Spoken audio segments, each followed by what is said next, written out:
लगा के लिपस्टिक थोड़े थोड़े कहाँ जालू ए गोरिया भोरे भोरे।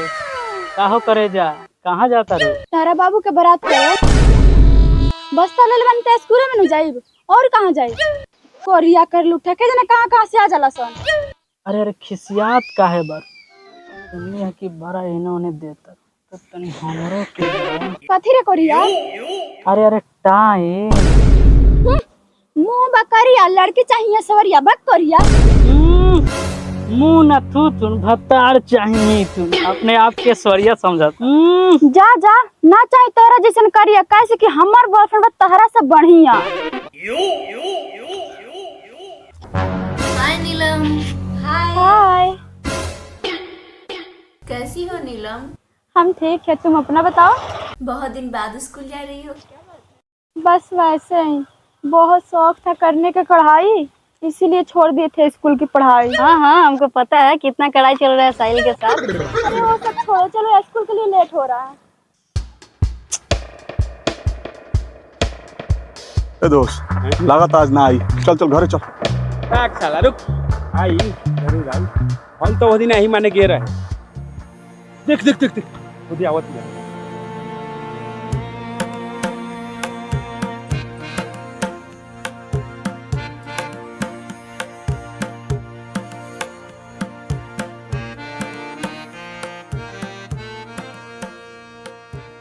जो जो जो आज दिल के बात बोल दे। ये भाई दिल के बात बोल तो देती, लेकिन हमरा बहुत लाज लागत है यार। बैक साला भैया ले अपन दिल के बात छुपा के रखबे। जो जो आज बोल दे। ना भाई ना, हम ना जा। ठीक बा, तू ना बोलबे ना तो हम जाता नहीं बोल दे। नीलम हाँ बोला, का बात बा? अरे साहिल कुछ तोहरा से कहे के चाहता। जो ना बोल दे। ए भाई हमरा डर लागत, कोई हमरा के पसंद ना करत हो क्या घुमा के थप्पड़ मार देलो। अब हम का करें? बैक साला जैसे तू सोचत रे वैसे ही कहीं वो सोचत होके त। ए तो इनके जल्दी कहे के बाद जल्दी कहो, सामने के लेट होता है स्कूल जाए के बाद। हाँ साहिल बोला, का काम बा?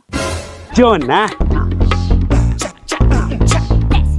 हाँ बोला बोला, का कहे के चाहता रहा? हम कहे के चाहत रहनी है कि तोर साइकिलवा बड़ी अच्छा लागता, कहाँ से ले ले बाड़ू? हमार साइकिलवा अच्छा लगता कि हम? ना ना हम ये बात कहाँ करनी है? सीधा सीधा कार काहे नहीं खो देत? आई लव यू। ठीक बा चल, हमनी के लेट होता।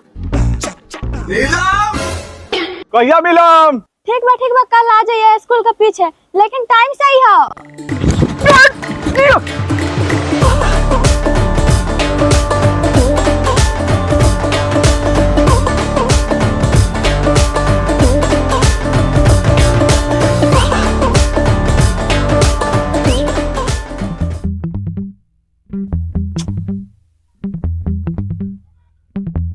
हाँ फोन करे दो।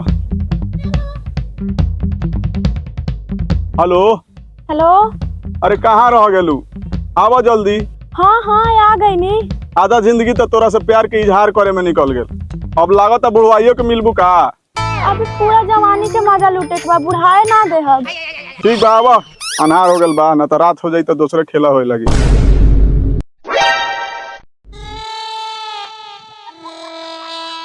अरे आ गइलू, का हो करे जा?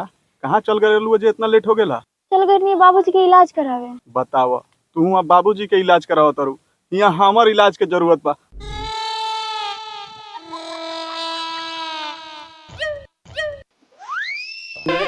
का होता? ना ना वो आए रही हमके पेन देवे। पेन देवा तरी की लेन देन होता। हमनी मांगनी से हमनी के डांटे लू आ दूसरा गांव वाला सन के बांटे लू। कल आज तारा पापा से कहत। अरे ना ना ऐसा बात नहीं थे। सब तू ने ए भाई सुन कुछ ले दे के तई फरिया लेवल जा। ले दे के? हाँ हाँ ओकरा के तो ना लेम, लेकिन तोरा के लेम। जब वो ले दे के फरिया के कहत रहते एक बार देना दे के चाहिए। अब जाके बाबूजी से कही तो कहाँ बात पहुंची। अरे वो लेन देन के बात ना कहत लख, वो देन देन के बात कहत लख। अगर दे देते तो का हो जाए, तो घर थोड़ी जाए। तब हमरा जाके बाबूजी के लगे वो बात पहुंची। अरे बाप रे बाप, अब तो लागत हम तोरा से प्यार करके गलती ये कर देनी। हम जान अब ये दे सकता नहीं, लेकिन हौ ना मत बतिया तारू। जा जा जल्दी जा, बाबूजी से कह दी जाके, जा घरे जा जल्दी, ओकरा पहुंचे से पहले घरे पहुंच जा।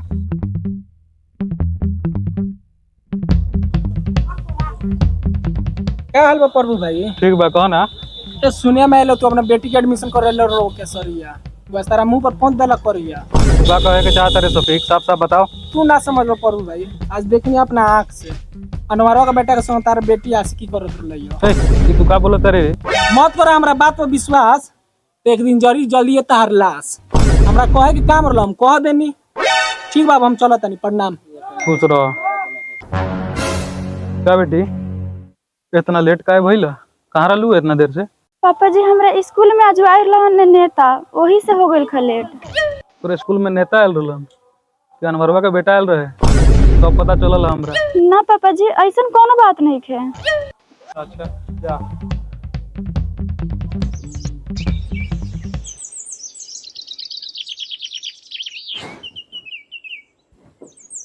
हेलो रामचंद्र भाई।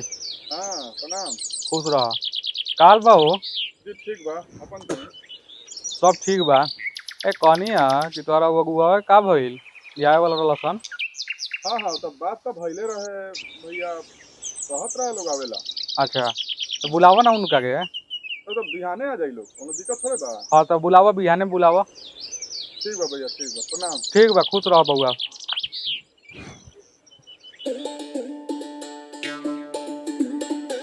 हेलो, जाना तारा पापा जी के शक हो गई लखा। कालू अपनी का टाइम से आ जाइए। ठीक बा हम जा तनी खाना बनावे। I love you, bye. बेटी हाँ पापा जी। नहीं बू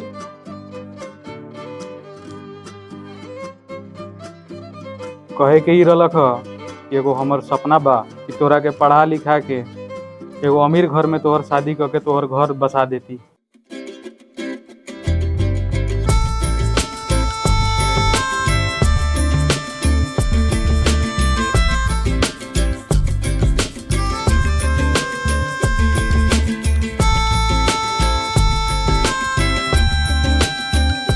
कहाँ खो गई तू है? का सोचे लगले? कुछ बताओ तनी तोरा के। बस कुछ ना, वो माँ के बात याद आ गई। तो तोहर माए के सपना रहे तोहर हम बढ़िया घर में शादी ब्याह करके तोहर घर बसा देती। ठीक है पापा जी, हम मन लगा के पढ़े। ठीक बजा।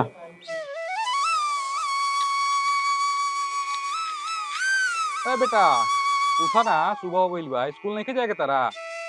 उठा। हाँ पापा जी आ गई नी। हम तोहरा प्यार के अमृत पी के जन्म जन्म ना कर जाती।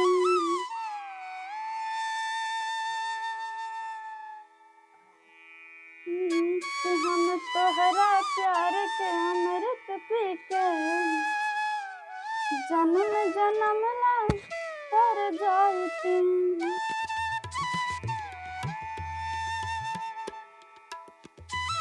आज हमार बॉयफ्रेंड हमरा से खुश हो जाए। अब बेटी चल ना, लेट होता। ठीक है पापा जी, आओ तनी, तैयार हो तनी।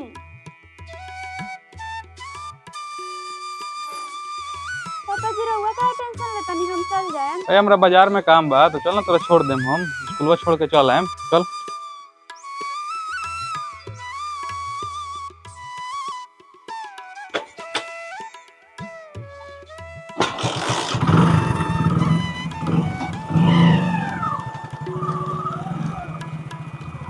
हट हट हट। चलो बैठो। चली। ओ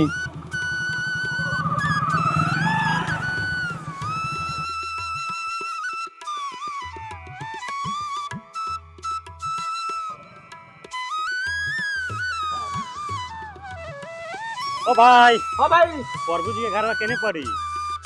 आओ तनी। हाँ भाई कनिया प्रभु जी के घर में केने पड़ी? प्रभु जी करे कोनो श्राद्ध व्रत पड़ल बा का? ना मर्दे, हमनी का अगुआ नु हई सा। अगुआ केकरा के देखाइल बानी लो? उनका बेटी के। लड़की के काले देखनी दूसरा लड़का के संग मोहर मरवावत रहे। ए भाई का ऐसन बात बोलता रहा? कोई के बेटी बहन के बारे में ऐसन बात बोलल जा रहा? अच्छा क्योंकि बेटी बहन इज्जत प्रतिष्ठा से रही, हमरा का जरूरत बा खराब बोलला के? अगर तोहनी के इतना खराब लागत हमर बात तो जा जा के उखाड़ लिया प्रभु भाई के झाट। सही में हो लागत कि गलत आदमी लगे जा तो नहीं सका। नहीं मर्दे गांव के पर्दार सही सही होखेला। चल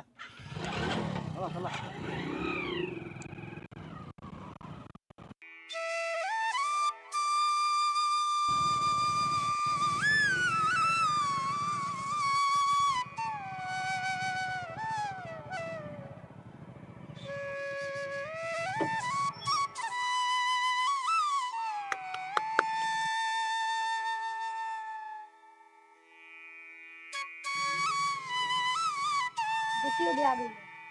प्रणाम। प्रणाम प्रणाम। आओ जाओ बैठो, वो कुर्सी दे, बैठो जाओ। तो अब आवे में कोनो दिक्कत परेशानी समस्या नानू भइल ह? ना ना कोनो दिक्कत परेशानी ना भेल। अच्छा, आवे में तो कोनो दिक्कत ना भेल मगर गांव में राउर बड़ा इज्जत बाजी। ये तो इज्जत रही ना। इज्जत के परिभाषा तो हमारा घर ही से शुरू होला। एगो ये गांव ना, यहाँ से 5 गांव पीछे चल जाई, उहाँ ले हमार चर्चा बा।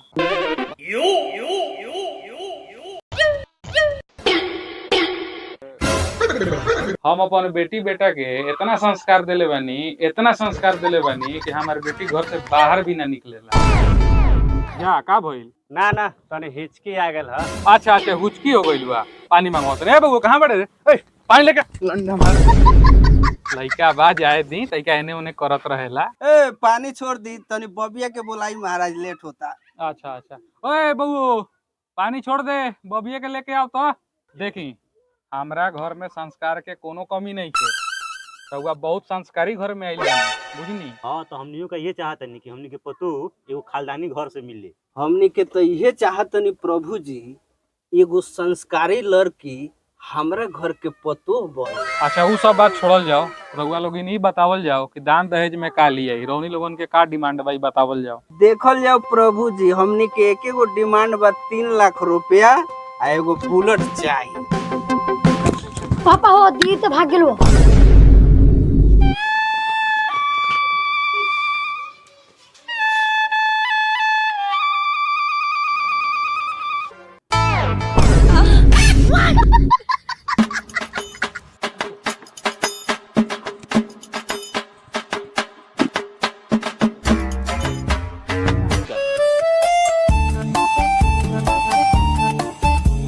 मंगरू भाई तू तो मांगत रह 3 लाख रुपया एगो बुलेट आ ओकर लड़की तो पलंग भरवा ले बा अपन पे।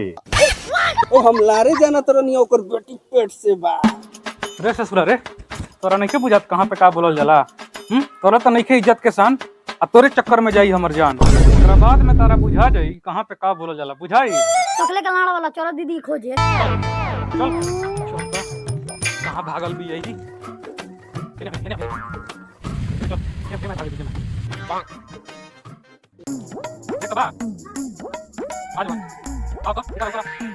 हम हमें खोज तनी, ठीक बा? तू जाके मंडी में जाके देख के आओ, माने मार्केट में जोता देख के आओ तो जल्दी। चाचा एकरा कहीं देख लो।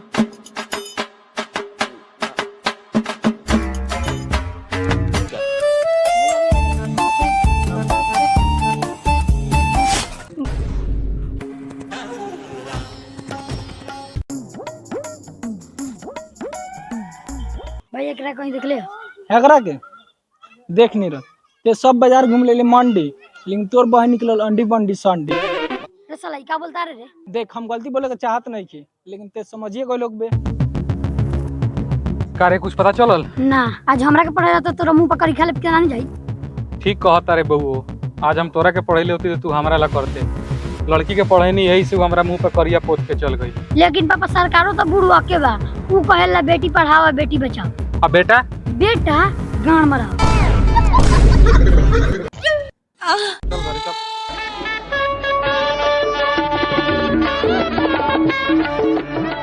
का दोस्त अब तो तोर करा देनी शादी, देना एक रातला हम ही बाजा बजा दी। बे बूढ़ खाली तू मजाके करत रहेलिस। चल चल।